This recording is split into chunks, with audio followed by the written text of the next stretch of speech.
get an opportunity to broadcast for the Chicago Sky. How Mhm. did that opportunity come about? I feel like I have a story for everything. So it was halfway through my master's program that I realized I did not want to go into athletic administration. Like I was just like, I don't want to do this. But I finished the program. But I was like, I'm not going to be an athletic administrator. So when I decided to stop coaching, I was kind of like, okay, well, what do I want to do? So my wife is a broadcaster, but she's a play-by-play. And so she works for the Milwaukee Bucks. She's a play-by-play. She calls football, men's and women's basketball, college. She's actually doing Athletes Unlimited this weekend.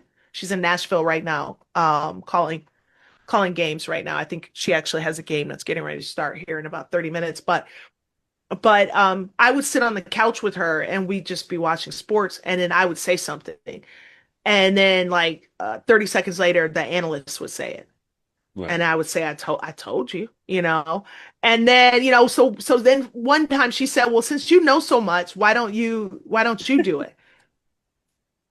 So I didn't say anything, but it planted like a seed in my head. And I was like, and this was like 3 years before I even stopped coaching. And I was like, I wonder if I could do that one day. So then when I was faced with like, okay, what next? I applied. There was an internship through the B1G Network for Uh-huh. former student athletes who are interested in careers in broadcasting. So I applied for it, and I was so proud of myself. And so I told her, I said, guess what? I applied for the big experience, which is this internship program. And she went, oh no, honey, I don't think that's for you. And I said, why?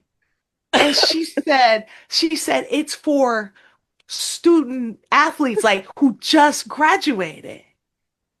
And I'm I not gonna said, lie, that's the well, first thing I thought. I'm not gonna lie, that's the first thing I thought about you. That's so funny too, because that's the first thing I didn't want to say it, but that's the first thing I thought. I was like, wait a minute now. I It's said, for well, student it didn't. athletes. I was like, it didn't have an age requirement. It didn't say when you were a student athlete. I said, so I applied for it. And she went like this. She was like, looked at me like she was so embarrassed for me. And then I felt stupid. And then all I could picture is like somebody at the B1G office, like reading my application, going, this bitch graduated in 1994. What? We didn't even have the B1G Network in 1994. If she don't take her old butt somewhere and get a real job. So lo and behold, I didn't think anything more about it. And so I would go to, like, I was going to Chicago Sky games. I'd been going to Chicago